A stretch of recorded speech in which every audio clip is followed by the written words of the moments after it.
మీకు ఛాతీలో మంటగా ఉంటుందా? ఏది తిన్నా కూడా చాలా పుల్లటివి మీకు వాటర్ వస్తున్నాయి అండ్ గ్యాస్ అసిడిటీ బాగా అవుతుంది. హలో ఫ్రెండ్స్, నమస్తే. నేను డాక్టర్ కుముద్, డాక్టర్ కే హోమియోపతి, కాచిగూడ బ్రాంచ్. నార్మల్గా గ్యాస్ట్రైటిస్ ప్రాబ్లం అనగానే మనకు ఒక విషయం గుర్తొస్తుంది. మీకు ఛాతీలో మంట రావడం, ఏది తిన్నా కూడా బర్నింగ్ సెన్సేషన్, ఫుల్ డేలో బ్లోటింగ్, అంటే ఎప్పటికైనా కూడా ఆకలి లేకపోయినా కూడా ఆకలి మీకు ఉన్నది అని ఫీలింగ్ వస్తుంది అండ్ కొంచెం తినగానే మీకు కడుపు నిండిపోయింది అని ఫీలింగ్ వస్తుంది. ఇలాంటి లక్షణాలు ఉన్నాయంటే తప్పకుండా మీకు గ్యాస్ట్రైటిస్ ప్రాబ్లం ఉండే ఛాన్సెస్ అనేది ఉంటుంది.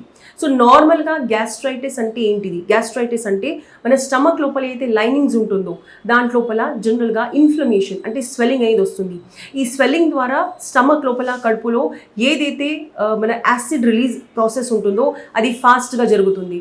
యాసిడ్ రిలీజ్ ప్రాసెస్ అనేది ఫాస్ట్గా అందుకు జరుగుతుందంటే నార్మల్గా మనం ఫుడ్ తీసుకున్న తర్వాత ఫుడ్కి డైజెషన్ కోసానికి హైడ్రోక్లోరిక్ యాసిడ్ అనేది ఫస్ట్ రిలీజ్ అవుతుంది. మనం ఫుడ్ తీసుకున్న వెంటనే విదిన్ 20 minutes 30 minutes వరకు ఈ ప్రాసెస్ అనేది జరుగుతూ ఉంటుంది. ఈ యాసిడ్ ద్వారా మన ఫుడ్ అనేది సాఫ్ట్ అవుతుంది, బ్రేక్ అవుతుంది అండ్ ఫర్దర్ డైజెషన్ ప్రాసెస్ అనేది స్టార్ట్ అవుతుంది. సో దీని అర్థం ఏంటిది? మనం హైడ్రోక్లోరిక్ యాసిడ్ అయితే సెక్రీట్ అవ్వాల్సి ఉంటుందో అది ఫుడ్ తీసుకున్న తర్వాత మాత్రమే ఉండాలి.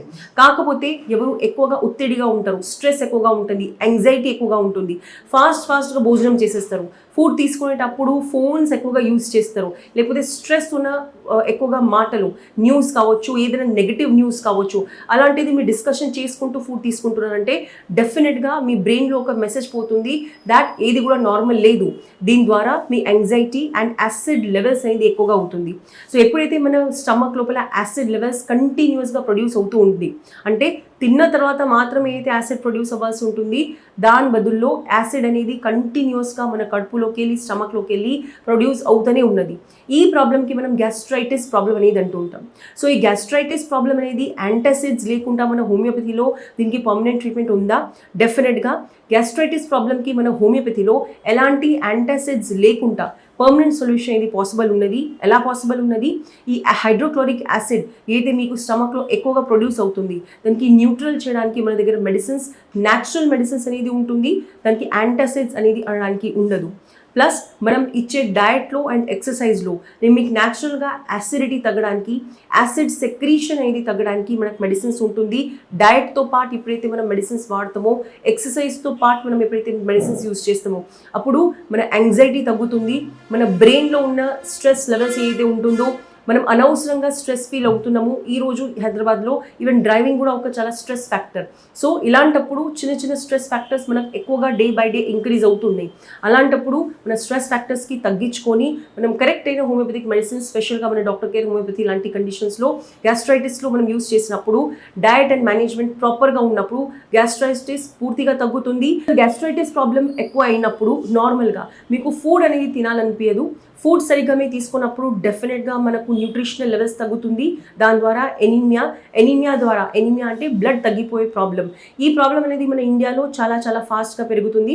బికాజ్ ఈరోజు ఇండైజెషన్, ఎప్పుడైతే గ్యాస్ట్రైటిస్ అవుతుందో మన ఫుడ్ సరిగ్గా డైజెస్ట్ అవ్వదు. డైజెషన్ కానప్పుడు ఆటోమేటిక్గా మనం ఫుడ్ తీసుకోనప్పుడు మనకు ఎనీమియా వస్తుంది, తీసుకున్న ఫుడ్ అనేది డైజెస్ట్ అవ్వదు. సో దీని ద్వారా నెంబర్ ఆఫ్ ప్రాబ్లమ్స్ అనేది స్టార్ట్ అవుతుంది. గ్యాస్ట్రైటిస్ వినడానికి చాలా చిన్నగా ఉంటుంది, బట్ మొత్తం మన బాడీకి అది ఎఫెక్ట్ అనేది చేస్తుంది. సో డెఫినెట్గా గ్యాస్ట్రైటిస్ ఉండడం అనేది ఒక సీరియస్ ప్రాబ్లం. దీనికి సరిగైన ట్రీట్మెంట్ స్పెషల్గా మన డాక్టర్ కేర్ హోమియోపతిలో చాలా ఇంపార్టెంట్ అయింది. ఎస్, సో గ్యాస్ట్రైటిస్ ప్రాబ్లంలో జనరల్ మెడిసిన్స్లో అందరూ ఏం చేస్తారంటే యాంటాసిడ్స్ అనేది ఉంటుంది. చాలా కామన్ అనేది బ్రాండ్స్ మనకు మార్కెట్స్లో అవైలబుల్ ఉన్నాయి అండ్ ఎవరైనా కూడా ఈజీగా మెడికల్ స్టోర్ నుంచి మెడిసిన్స్ అనేది తీసుకోవచ్చు. ఈ యాంటాసిడ్స్ ప్రొలాంగ్డ్ యూజ్ చేసినప్పుడు, అంటే 2 months 3 months 4 months 6 months doctors అలా లేకుండా జస్ట్ వెళ్ళడం, తీసుకోవడం అండ్ యూజ్ చేయడం ద్వారా డెఫినెట్గా మన స్టమక్ మీద పర్మనెంట్ డ్యామేజ్ అనేది అవుతుంది. డ్యామేజ్ ఎలా అవుతుందంటే మనం సడన్గా యాంటాసిడ్స్ యూజ్ చేసినప్పుడు మన బ్రెయిన్కి మెసేజ్ పోతుంది, ఏదైతే హైడ్రోక్లోరిక్ యాసిడ్ ఉందో దానికి ప్రొడక్షన్ స్టాప్ చేయాలి. సో అలాంటప్పుడు డెఫినెట్గా మన నర్వస్ సిస్టమ్, మన స్టమక్లో ఉన్న డైజెషన్ ఏదైతే ఉందో అది చాలా అబ్రప్ట్గా నెగిటివ్గా ఎఫెక్ట్ అనేది చేస్తుంది. దీని ద్వారా మనకు వేరే సైడ్ ఎఫెక్ట్స్ రావడం అనేది చాలా కామన్గా జరుగుతుంది. సో నార్మల్గా జీరా కానీ సోంపు కానీ ఇది చాలా ఆల్కలైన్ ఉంటాయి. ఆల్కలైన్ అంటే ఏంటిది? యాసిడ్కి న్యూట్రలైజ్ చేయడం. సో యాసిడ్కి న్యూట్రలైజ్ చేయడానికి కొన్ని పదార్థాలు తీసుకున్నప్పుడు తప్పకుండా నార్మల్గా మన గ్యాస్ట్రైటిస్ అనేది తగ్గుతుంది. హోమ్ రెమెడీస్లో సోంపు తీసుకోవడం, జీరా తీసుకోవడం చాలా కామన్, మీరు డెఫినెట్గా తీసుకోవచ్చు. బట్ అది ఓన్లీ 1 టైం మాత్రమే ఉండాలి. కొంతమంది పేషెంట్స్ దానికి రిపీటెడ్గా 2 అవర్స్కి 3 అవర్స్కి 4-5 టైమ్స్ డైలీ తీసుకుంటారు. అది కూడా తప్పు, మరీ తీసుకోకపోవడం కూడా తప్పు. సో డెఫినెట్గా హోమ్ రెమెడీస్ చిన్నగా చేస్తూ ఉండాలి.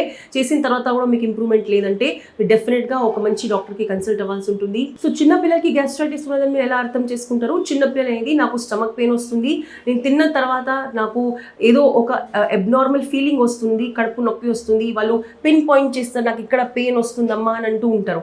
సో చిన్న పిల్లల్లో కూడా గ్యాస్ట్రైటిస్ వస్తూ ఉంటుంది. సిమ్టమ్స్ అనేది వాళ్ళు క్లియర్గా చెప్పలేరు, బట్ చిన్న పిల్లల్లో కూడా ఉంటుంది. వాళ్ళు ఎక్కువ ఆకలి అవుతుంది అని కంప్లైంట్ చేస్తారు, లేకపోతే తిన్న తర్వాత నాకు స్టమక్ పెయిన్ వస్తుందని చెప్తారు, లేకపోతే వాళ్ళకు మోషన్స్ ఫ్రీ ఉండదు, అండ్ తిన్న తర్వాత వాళ్ళు గ్యాస్ రిలీజ్ చేస్తూ ఉంటారు, లేకపోతే గ్యాస్లో చాలా స్మెల్ అనేది వస్తూ ఉంటుంది. ఇలాంటివి మీ చిన్నపిల్లల్లో మీరు చూస్తున్నారంటే డెఫినెట్గా చిన్నపిల్లలకి గ్యాస్ట్రైటిస్ ఉన్నదని అర్థం చేసుకోవాలి. సో దీనికి హోమియోపతిలో ఎలాంటి మెడిసిన్స్ ఉంటాయి? అడల్ట్స్కి సెపరేట్ మెడిసిన్స్ ఉంటాయి, చిన్నపిల్లలకి సెపరేట్ మెడిసిన్స్ ఉంటాయి. చిన్నపిల్లలకి జనరల్గా మనం డయట్ మేనేజ్మెంట్తో పాటు మెడిసిన్స్ చాలా మైల్డ్ డోసెస్లో ఇస్తూ ఉంటాము. దీని ద్వారా గ్యాస్ట్రిక్ ప్రాబ్లమ్స్ అనేది తగ్గుతుంది. ఎలా తగ్గుతుంది? మనం వాళ్ళ ఏది స్టమక్లో డైజెషన్ ఉందో దానికి ఇంప్రూవ్ చేస్తాం. ఎప్పుడైతే మన డైజెస్టివ్ సిస్టమ్ అనేది నార్మల్ అవుతుంది, ఆటోమేటిక్గా గ్యాస్ట్రైటిస్ తగ్గుతుంది. సో పెద్దవాళ్ళలో ట్రీట్మెంట్ వేరే ఉంటుంది, చిన్నపిల్లల్లో ట్రీట్మెంట్ అనేది డెఫినెట్గా వేరే ఉంటుంది. గ్యాస్ట్రైటిస్ ఏ ఏజ్ గ్రూప్లో అయినా సరే ఇది పాసిబుల్ ఉన్నది, ఎవరికైనా కావచ్చు. జనరల్గా మనం అనుకుంటాము దట్ నాకు గ్యాస్ట్రైటిస్ ప్రాబ్లం ఎప్పుడు ఉండదు, బట్ మీరు ఎప్పుడైతే డాక్టర్ దగ్గర వెళ్తారో వాళ్ళ సిమ్టమ్స్ తీసుకున్న తర్వాత, హిస్టరీ తీసుకున్న తర్వాత మీకు కరెక్ట్గా చెప్తారు దట్ మీకు గ్యాస్ట్రైటిస్ ఉందా లేదా, ఉన్నదంటే ఎంతవరకు ఉన్నది, అది ఎంతవరకు ట్రీట్మెంట్ పాసిబుల్ ఉన్నది.